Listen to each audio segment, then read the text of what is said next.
제31화 봉황의 추락 용의 승천 낙봉파의 비극과 입촉 완성. 늑대를 막으려 호랑이를 부르다. 서기 211년 천하의 명수들이 탐내던 기회의 땅 익주. 하지만 그곳의 주인 유장은 유약했고 북쪽의 조조와 장로의 위협 앞에 풍정관 등의 처지였습니다. 고립무원의 유장이 선택한 마지막 카드는 뜻밖에도 종친 유비였습니다. 늑대를 막기 위해 호랑이를 집안으로 불러들인 격이었지만 유장은 유비의 인이라는 이름만을 철석같이 믿었습니다. 명분과 실리 사이 살기 어린 건무 부성연애. 두 사람은 형제의 연을 맺고 매일 잔치를 벌였습니다. 하지만 그 술잔 밑으로는 익주의 운명을 가를 치열한 수싸움이 오가고 있었습니다. 유비의 새로운 부레인 봉추, 방통은 단호했습니다. 지금 유장의 군사들이 방심하고 있습니다. 오늘 이 자리에서 유장을 치면 피를 흘리지 않고 익주를 얻을 수 있습니다. 이것이 현실적인 지계입니다.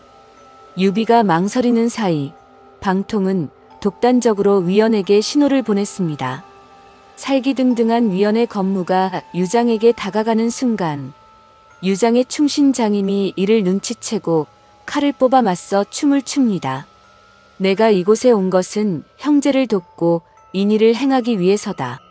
비겁한 술수로 땅을 얻는다면 천하가 나를 무엇라 하겠느냐. 다시는 이런 일을 입에 담지 말라. 유비는 단호했습니다.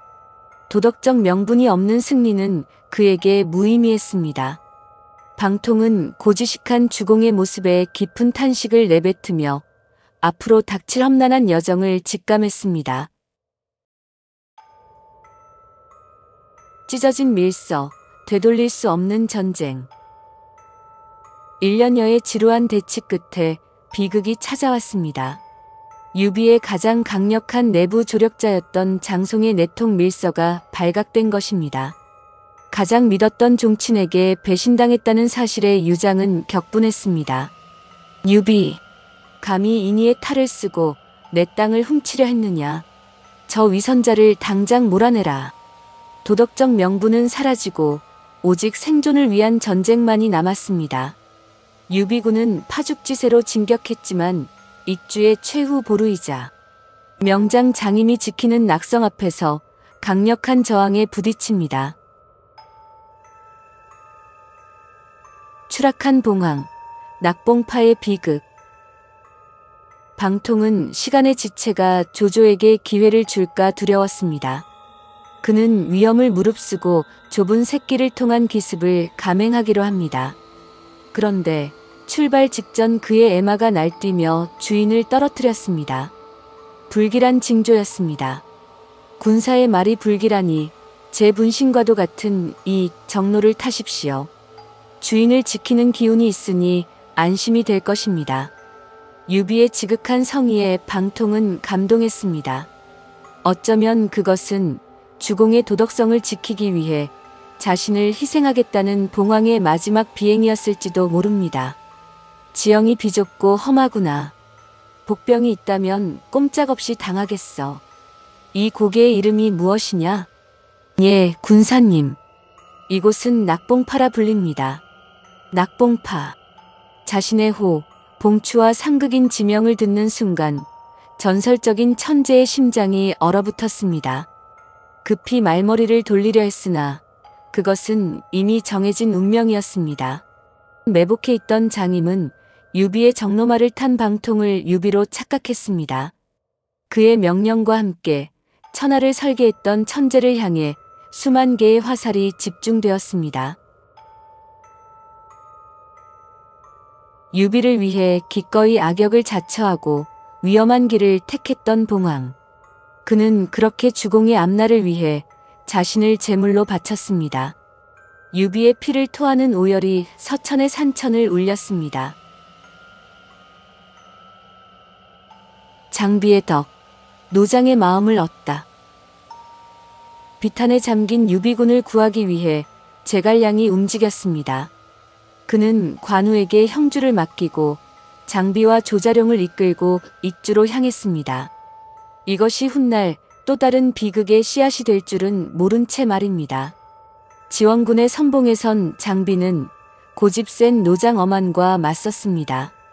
예전의 장비라면 힘으로 밀어붙였겠지만 그는 제갈량의 가르침대로 꾀를 써서 어만을 생포했습니다.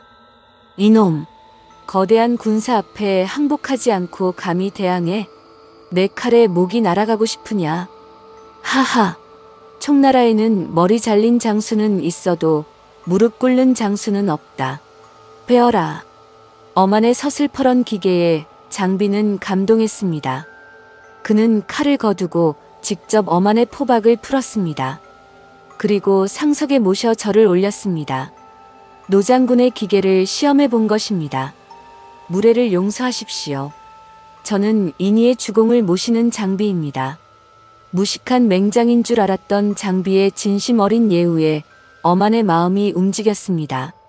노장은 투항을 결심했고 어만을 선봉에 세운 장비군은 성도까지 가는 길을 피 한 방울 흘리지 않고 무혈입성하게 됩니다. 장비가 덕장으로 거듭나는 순간이었습니다. 서량의 금마초, 유비의 품으로 용이 승천하다. 이제 성도만이 남았습니다. 막다른 길에 몰린 유장은 장로에게 구원을 요청했고 장로는 당대 최고의 맹장, 서량의 마초를 지원군으로 보냈습니다. 용과 호랑이가 맞붙었습니다. 천하의 마초와 장비의 대결은 밤새도록 횃불을 밝히고도 승부를 가리지 못했습니다. 유비는 마초의 압도적인 무용을 보며 그를 탐냈습니다. 제갈량의 지략이 빛을 발했습니다. 이간계로 돌아갈 곳을 잃은 마초에게 유비가 손을 내밀었습니다. 마초는 유비의 진심에 감복하여 투항했고 유비는 천군만마를 얻었습니다. 이제 익주의 운명은 정해졌습니다. 완성된 천하삼분지계, 삼국시대의 서막. 마초가 성문 앞에 서자 유장은 더 이상 버틸 힘이 없었습니다. 신하들의 반대에도 유장은 고개를 저었습니다. 나 하나 때문에 백성들을 도탄에 빠뜨릴 수는 없다. 이것이 나의 마지막 도리다. 유장은 백성을 위해 자신을 버렸고 유비는 피의 명분 대신 덕으로 서천을 품었습니다. 북쪽의 조조, 동쪽의 송권, 그리고 서쪽의 유비. 융중의 초가집에서 제갈량이 그렸던 천하삼분지계의 마지막 퍼즐이 마침내 완성되었습니다. 방통의 희생과 수많은 이들의 피와 눈물 위에 바야흐로 삼국 정립의 시대가 웅장하게 그 막을 올린 것입니다.